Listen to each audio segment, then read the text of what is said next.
Welcome, welcome, welcome for another amazing edition of Let's Talk 1943. I'm your host, ReGina Smithwick. Thank you for joining me today. I am in Atlanta live here doing my shows. I travel and I find locations and I do my shows. I love it. It's just like the best life ever. So I wanted to introduce you to our next guest today. I'm so excited. We have so much history, and I love this woman. She's my sister, and she has so much to tell us about and so many things going on with her. So let me do my formal introduction. So I'm so happy to introduce to you. She's a life coach, author, artist, radio host, executive producer, director of DM Consulting Agency, a minister, and the founder of Blessed Girls Inc. Plus, she served in the U.S. Army Reserve, and she's dedicated her life to fighting safety and justice for victims of abuse. Welcome, Dee Marie, to the show. Welcome. Thank you for having me. Yes. You just did so much. I had to get my breath. I was like, well, okay, girl, you done done a lot.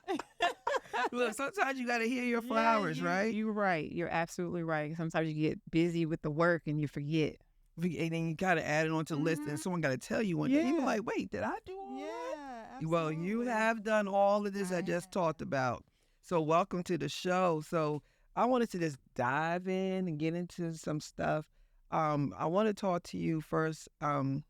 We have a lot in common. We had children together and the same. We worked together. We hung together. We had so many things together, right? So tell us, like, from overcoming, we're going to talk about that, but your first book, because that was a part of your life that I was blessed to be a part of, and I was blessed to help you promote your first book. The thing about your first book that really resonated with me is Not a Word.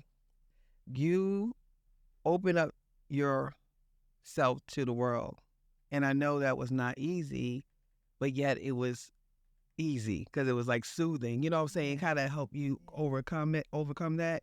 So we're going to talk about a little bit about that because I want to kind of bring people up to speed because we're going to get into your second book.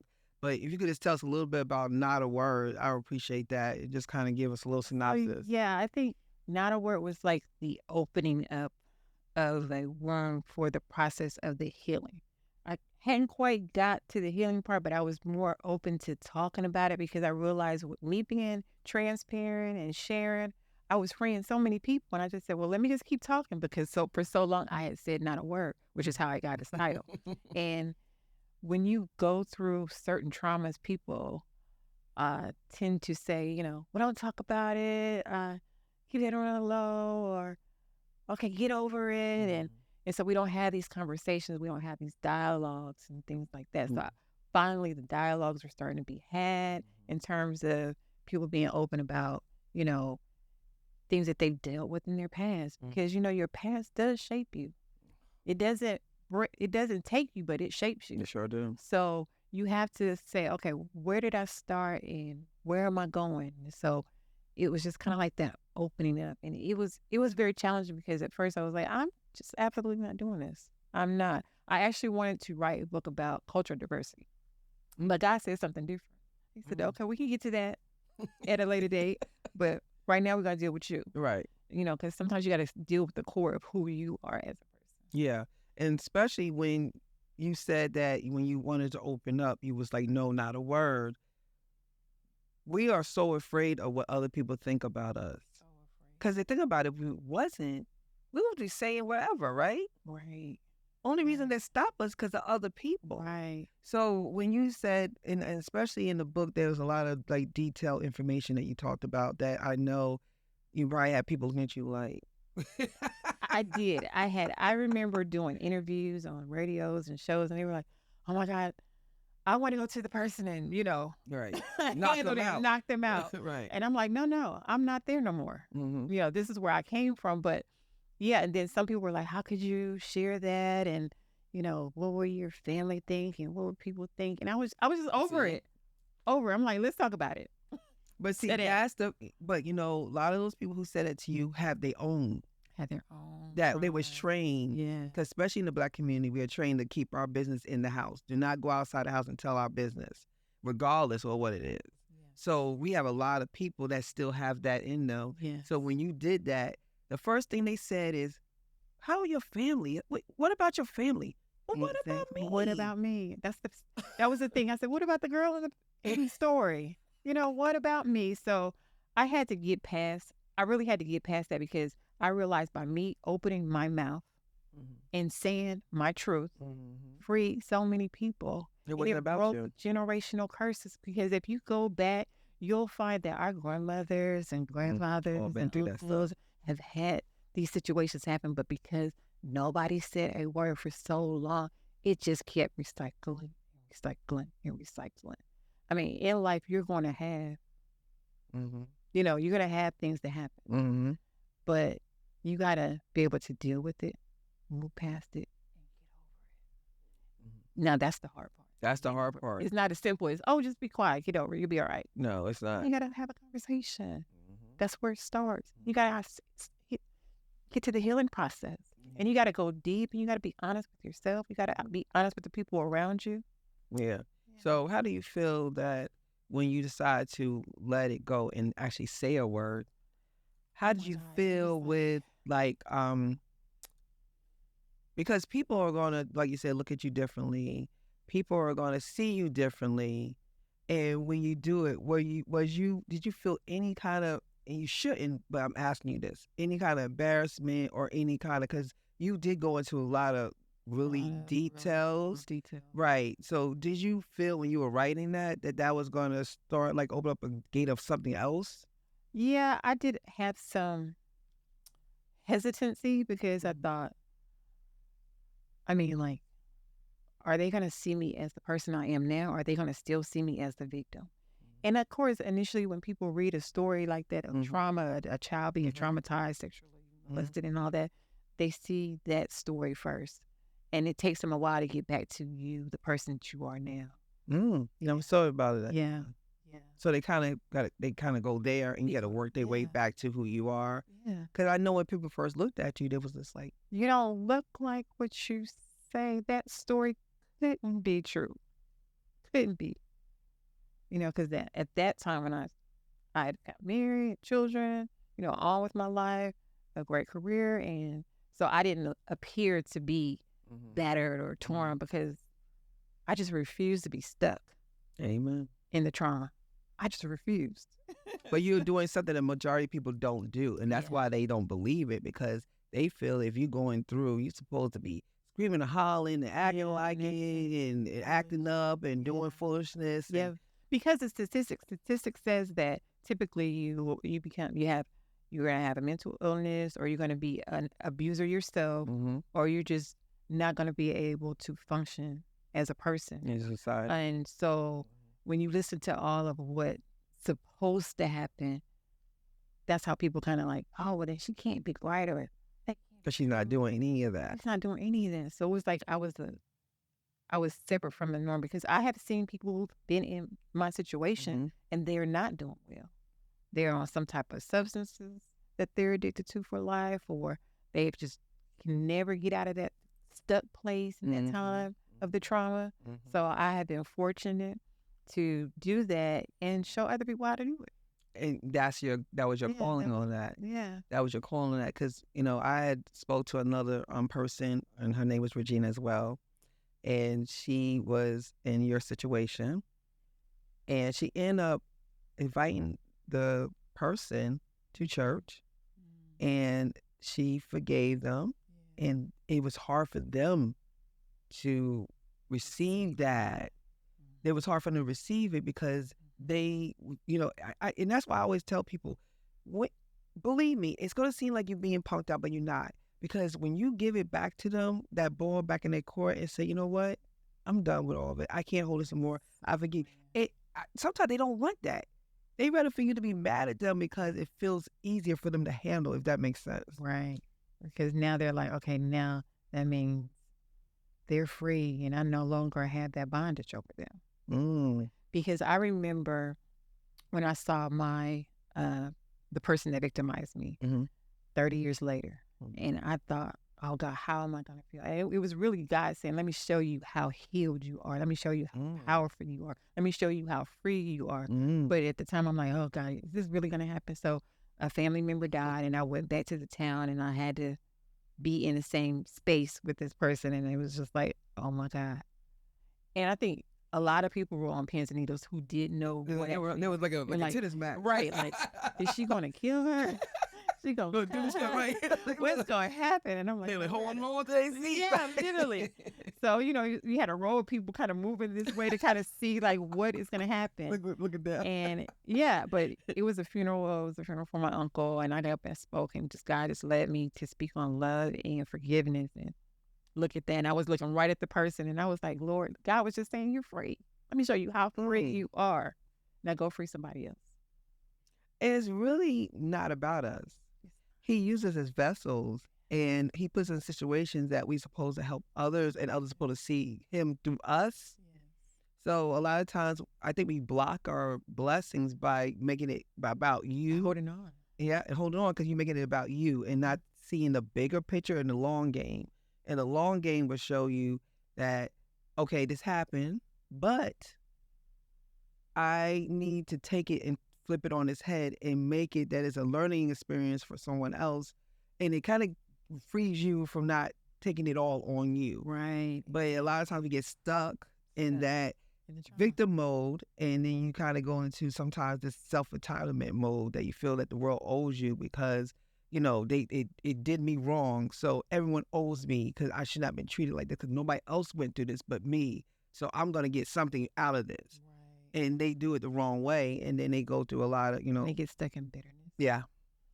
And self-harm, because you're harming yourself when you're holding all of that in. Mm-hmm. It doesn't allow you to be truly free and to move and to do the things that God has purpose for you to do going forward. Mm-hmm. You get stuck. People are stuck at 5 years old and they're 37. Mm-hmm. People are stuck at 10 years old and they're 59. Yeah.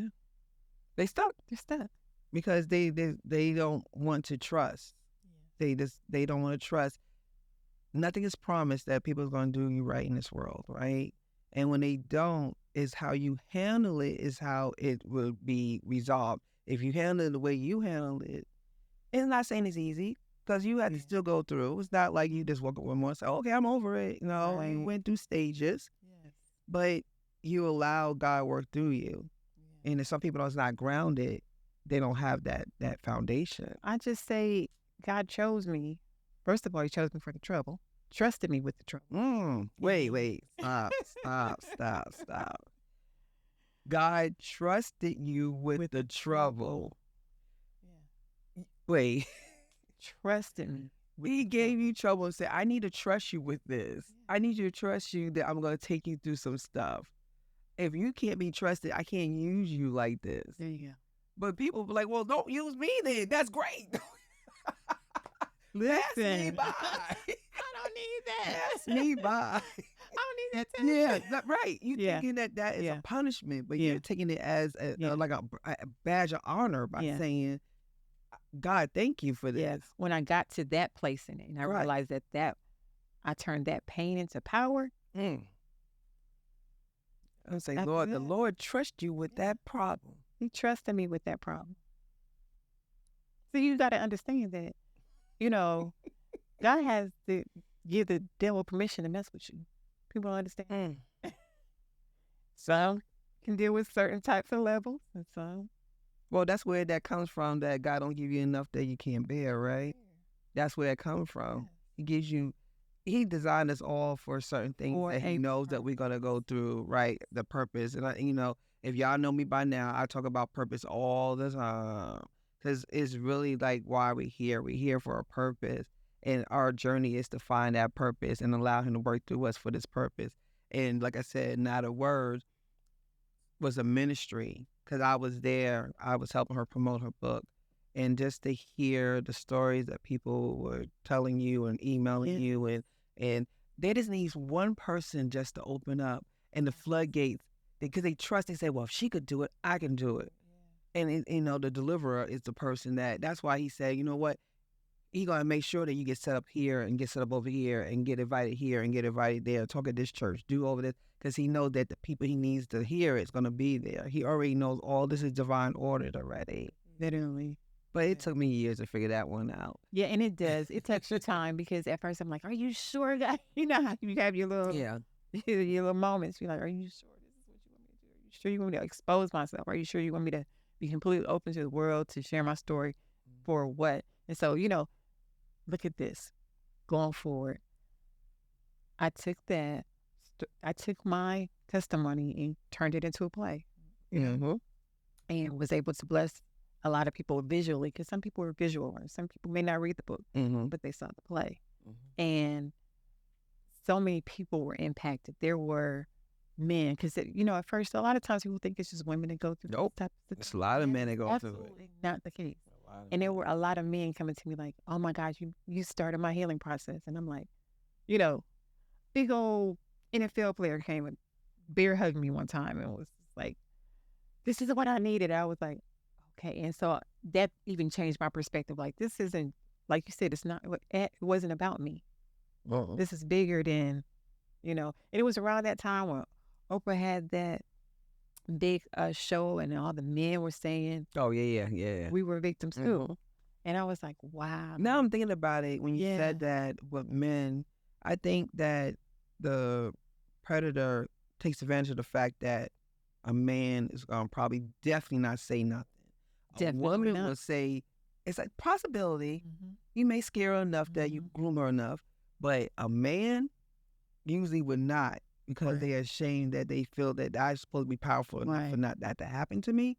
And I think that they bank on that. Yeah. That makes sense? Yeah, that's exactly right. And I think then the fact that you're the man and you're masculine and you're supposed to be the protector and the shoulder, so you can't be transparent or vulnerable Mm-hmm. to share something. To share that. Because then that would take away from your masculinity or your manliness or your strength. But it does not. Your truth does not take away from who If you you're are. a child, you're a A child. child. It doesn't matter. You are a victim. You're a victim. You're not That was not your adult. fault. Right, exactly. That's crazy. I don't get that. Yeah. I totally don't get that. So when we talk about not a word, and then you got through that, and like I said, that was a great experience for me because I learned a lot from you in that time frame, because I never experienced anyone that personal that went through so much that you went through. It wasn't just one thing. It was Right. years and years and years. So, and then, like you said, when you shared it, and I was like able to I said, wait a minute, not you. Yeah. Because you always happy, you're smiling, you this and that. And, you like you said, you moved on, you found your love of your life, you have your beautiful children, you've done so much. And I was like, it was just your time to release it. Because, you had that silent time. Like, we not with you all the time. You had Right. moments you was, Right. you would still had your husband, your kids, but you still had to deal with that. Yeah, still had to process that. And I thank God that I had the relationship with him that I had at the time, because he is literally how I got through that healing part for myself. Mm-hmm. Because I couldn't help anybody if I hadn't helped myself yet. Nope. Yeah, put you on. That's That's right. on them. Before You go around trying to help everybody else. you falling out. Yeah. Yeah. So it was a journey. Mhm. It was a process. But I'm greater for it. Yes, you are. Yes, you are. And now, because you are greater than, you have a second book that is out. All right. And so we're going to talk about that. So, Submerge and Restore. And this is your second book. And you actually are still in the process of promoting this book. And Yes. so give us the correlation of Not a Word and Emerge Restore. How's that come together? So, like I said, Not a Word was kind of like the opening of the womb. Emerge Restore was like, okay, now I'm here. I'm bold. I'm talking. Not only am I talking, I presented a bill to Congress to amend the offenses of abuse, because there's not a lot on the docket. So now I'm on a whole nother level with this thing. At this point, I'm mentoring young ladies and showing them how to take your pain and turn it into power. So I completely went from a small place in it to a big place in it to where I'm impacting other lives, like on a mass scale. Yeah. Now I'm doing outreach and encouraging people. I'm walking them through the process, telling them who they are and how amazing they are. You know, because sometimes no one's ever told them you can be what you want to be. You're beautiful, you're bold, you're powerful, you're more than enough. Some people have never heard kind words to them. Mm-mm. Literally. No. And so when people say it to them, it's foreign. It's like, oh, you said that about me? Because they've never They heard don't it. believe it. And they don't believe it. Because for so long, they've been wearing that badge of disgrace about whatever their circumstances is. Yeah, especially if they in an abusive relationship or abusive Yeah. situation Yes. that they break you down. They have to. They have to Yes. break you down because Yeah. that's how they keeps get you their there. control. That's how they get the control. So they have to groom and break. So if you come back and tell them like, "Oh, you're beautiful," they're like, "No, because that's not what I've been told." You know, and it takes time to get over that. Takes time. You have to work. You got to work on that mindset, change the mindset. Mindset has to change to know, and you got to do that work every day. It's not like you just, oh, I could write and do. No, every single day, just like anything that you practice and you want to be perfectionist or you want to be good at, you practice. You want to be a basketball player, you have to go practice every day. Muscle memory. Right. So we don't treat physical and mental the same. We feel that physical, you hear, okay, I want to do this, I'm gonna go work out. Or I want to be a great tennis player, I'm gonna play tennis every day. Like the correlation to physical improvement is easy. Yeah. But when you talk about mental improvement, we never say how you do your mindset, how you change your mindset. Every day you gotta do an exercise to do something to make your mind. You gotta say your affirmations, you gotta journal, you gotta read, you gotta meditate every day. Because your mind has to switch. There's gotta be that little switch in there that goes, okay, I was ugly yesterday, but the last 3 months I've been saying I'm beautiful, and it's finally kicking in. My brain is finally understanding that I am a beautiful person inside and out. Your brain is gonna get it after you practice and program it. Right. So this is a lesson too for my audience that, it's not just the physical thing. Your mental has to be reprogrammed as well. And doing that is a everyday thing. Because I know when you went through yours, it wasn't like one day you woke up and said, oh, okay, I'm going to do this. And then you just forgot about it. It absolutely was not. I think I actually started my healing, I'm a writer. So I started with poetry and I started expressing little emotions in that. And then I started, going to events and maybe speaking about, little nuggets and eventually start telling the whole story and being completely transparent, close all off. People are like, oh my God, I can't believe she shared that. But I need you to feel what I'm feeling so you can feel that it's possible to get over it, to get to the other side, because there is life on the other side of trauma. Yeah. People think, oh, I'm going to be this way always. And here's the thing. We just started talking about mental health. It just became like, it's okay to have a conversation with your girlfriend about, I need a mental day. I got some things going on. Or with your brother, like, bruh, I just need to take some downtime for myself. Because for so long, it wasn't even a conversation that we were having. So now nationally, people are having conversations. Olympic stars are taking a pause for their mental health. Celebrities are taking a pause for their mental health. So now we're having a dialogue on a mass scale. Because your mental health, me personally, I think it should be part of your physical health plan. It's the same. It's the same. It should get equal parts. Equal parts. So we've got a long ways to go, but we're in a good place now. Yeah, it's actually more acceptable now in the society. So when you say mental stuff, people are not looking at you. Back in the day, we had this guy called Crazy Larry in my neighborhood. We go, oh, that's Crazy Larry. Nobody diagnosed anything. You just different, what I'm saying? But you always got them ones in the neighborhood. You're like, oh yeah, they're just, but all they lives, they don't know what's going on. They don't know what's going on. They just continue to be, and people just kind of just stay back, But now when people say something, they're like, you have a counselor. Well, I have one I refer mine to you. Exactly. Or telehealth. Or you can just call in now. Or there's apps now that you can get help.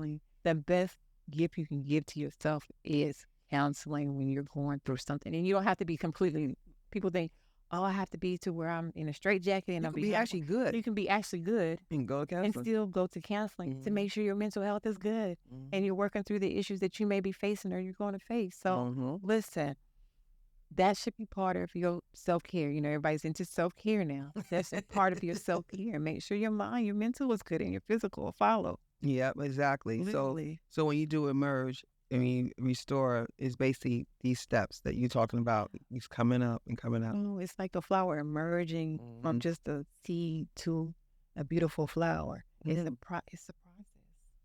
The flower just don't, No. boom.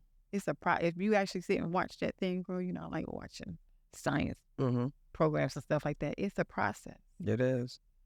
It's a beautiful God divine process. When you bake a cake, you don't just say, "Okay, I want a cake." There it is. You got to put the flour and the egg and the sugar and all. You know, y'all cookers out there, y'all know how to bake a cake. It's the process, and then you gotta let that thing rise to its fullness. Yeah, to its fullness. You gotta be complete, right? You don't want no doughy cake. They'll be willing to be baked. That's the work being baked, right? The work, yes. That's it. So when I look at this book, I see that the cover, there's an emergency room in the back. Yeah. So can you tell us a little bit about that without telling the story? Yes. You can, okay. I want to make sure I want to give the cliffhanger. Because because it's like you gotta go through the process of the healing. So you gotta figure out what was the trauma. Oh, okay, it's a cut. Okay, how big is a cut? What's needed to get the cut to heal? Is this okay? Now that we've got it cleaned up and we've got some neosporin or antibiotics on it, is it healing properly? And don't pull the scab off. Let it heal. So you got to go to the ER, an actual hospital, like, you know. I like that. To be healed. All right, I get it. And everybody's ER process is different. You may have a broken foot, you may have a broken hand, you may have just a cut. Everybody's process is different, but you got to get there so you can get healed. I like it. Very good analogy. I like that.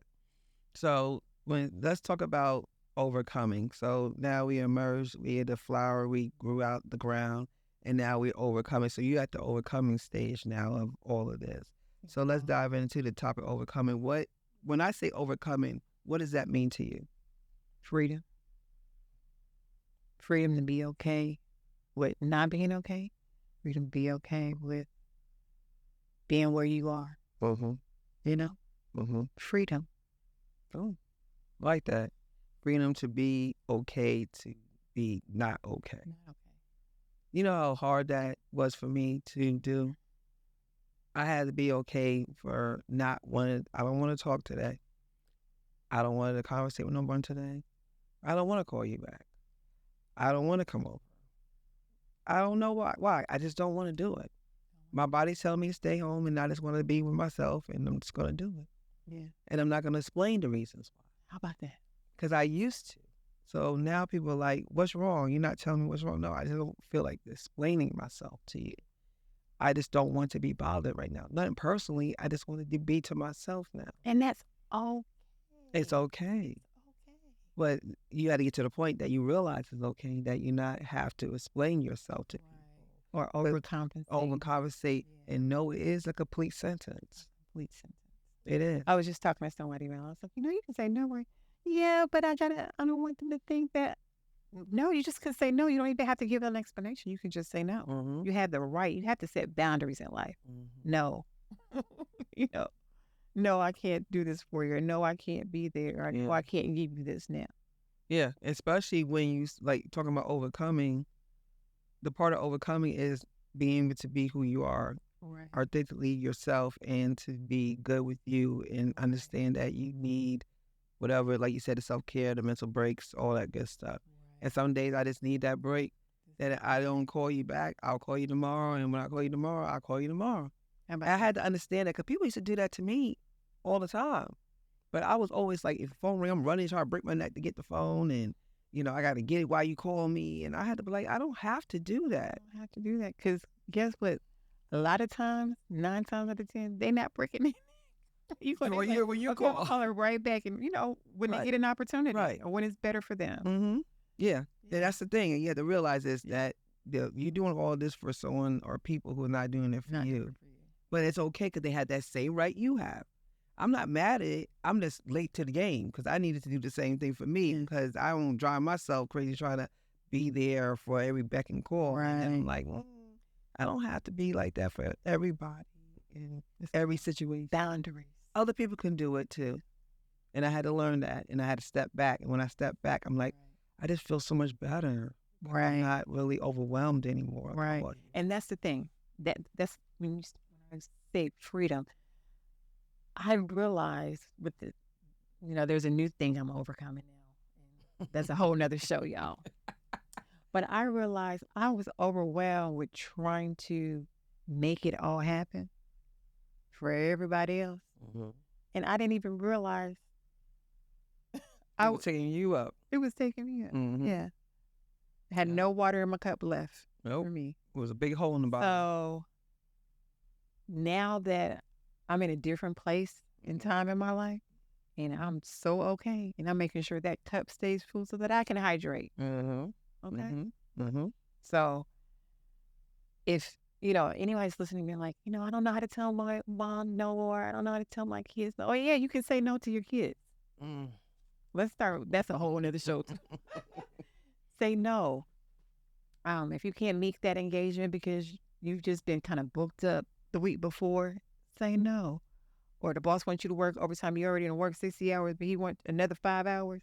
It's okay to say no. Or you just need some time to yourself. They need no explanation. You just want to be by yourself. It's okay to just say no. I get it. I totally understand. That's what I said. A lesson has been learned. And I get it. And I definitely am not going to change. I'm going to continue on that path of just making sure I'm good. Yeah. Because, like you said, no one's going to take care of you but you when it comes down to the nitty gritty of your day-to-day activities, right? Yeah. So after you do your overcoming, so let's discuss the concept of like personal insights on overcoming the challenges. So we talked about some of them. There's challenges to overcoming because you have to overcome, even though sometimes you don't feel like it. Sometimes you don't want to be bothered with it. Sometimes you just be like, why me? I'm tired of overcoming. I just want to be overcame. I'm over it. I'm over it. I'm over being overcoming. Right? But as long as you have breath in your body, there's always going to be a challenge in this life, in this world. Mm-hmm. If you are a person that haven't run across any new challenge, you've got to that place where, okay, this one challenge, I done got over this, so I'm good. Nothing else is coming. Call me and let me know who you are, because I've never heard of it. Yeah. Because something's always coming down the pipe. But as you grow and you get better, you get more in tune with who you are as a person. You deal with trauma, you deal with situations, and you deal with challenges totally different. You do. That's totally different. The things that would have probably taken me out today can't touch me. Can't touch me. Once you build that muscle, remember that practice we talked about the process. Once you build that muscle of knowing how, okay, you realize there's an injury, and you get to the healing part, and you get to the other side. It's like, okay, you do that a couple of times, you're like, ain't nothing touch me. Next. And that's the part you have to trust. Trust the process. Trust. The process has to be trusted. If you don't trust the process, you're never going to get to that point to understand like the overcoming. Because when you get that muscle gets stronger and stronger and stronger and stronger, it's not saying your life is going to be full of like terrible things. Right. It's just that everything just don't go your way all the time. It could be simple stuff. It don't have to be nothing dramatic, but that little simple stuff adds up if you don't let it overwhelm you. So you got to be like, okay, it's not that serious. If it's not life-threatening, let it go. Yeah, and don't sweat the small stuff. Don't sweat the small stuff, and pick your battles, because everything doesn't have to be a battle. When you're young, you want to fight about everything. I wanted to fight about global warming. I want to fight about, pollution. I wanted to fight about the, economy. I wanted to fight about everything. And then I realized everything that is not my battle to fight. You understand? First of all, it's God. He has a design of how he wants things to go. How he wants things to go, and the things that he's assigned you to, and understand. And stay in your lane, right? And just do what because you have a gift in something. Like we all have our own gifts, and he wants you to work inside your gift. Yeah. So whatever your gift is, that's what you use to give back to the world, and that's your vessel of that gift, right? Correct.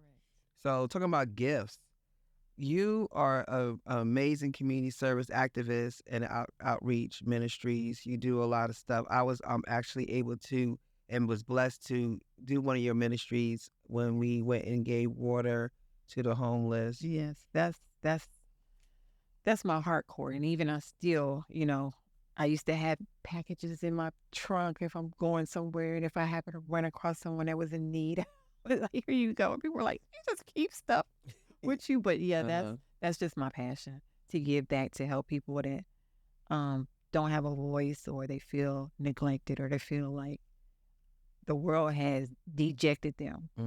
Because sometimes if you talk to homeless people, they have a story. They're a whole person.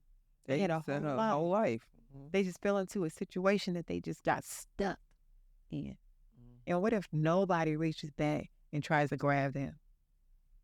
Yeah, a lot of us, and that's the part of your gift, because you, even though you wasn't quote unquote homeless, but you went through different homes, right? So you it felt like like a homeless type of feeling, because it's like, when am I going to get mine? For those who don't know, you get my book. But after the abuse, I was patched through foster services, and anybody and any knowledge about foster services, it's not a good place to be. They had good intentions, but it's not structured properly. The workers are overworked. They have like 200 cases to one person. So how could you really see about that one job? You're gonna miss.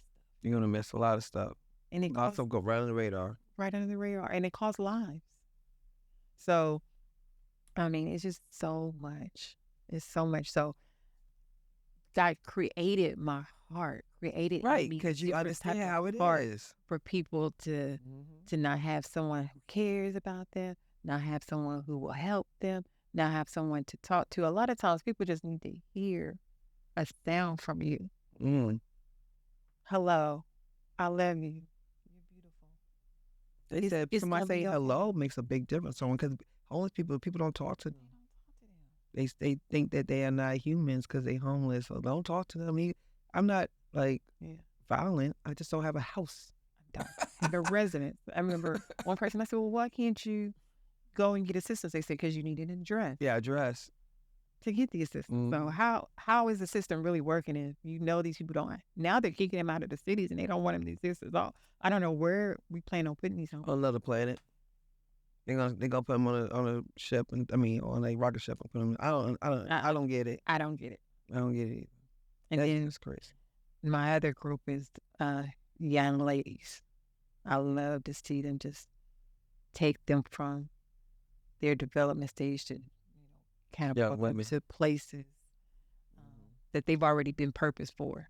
So I love doing that. Love walking them through that. It's not mine doing. I'm just part of their process. I gave it a yes. Yeah, right. You just gotta use it. I did a fine use it. So you just gotta use it. And I know that this outreach and community service kind of bled into political. It did. So can you tell us a little bit about that? I'm a very passionate person about what I'm passionate about, and making a change for people was one of the things I've always been passionate about. So, I just got this notion in my head that, why not take a seat at the table at some point to make the change that needs to be made? Because if we're not at the table having a conversation, you're not in the room to make the change. So I just wanted to get in the room to make the change. It wasn't even about we call titles. Did you see? I have a bunch of those. Right. Not interested in it, but doing the work. So. Yeah, it's like the titles. That's whole great system. Yeah, it's nice to have, but you're not gonna keep the title if you don't do the work. They'll vote you right out.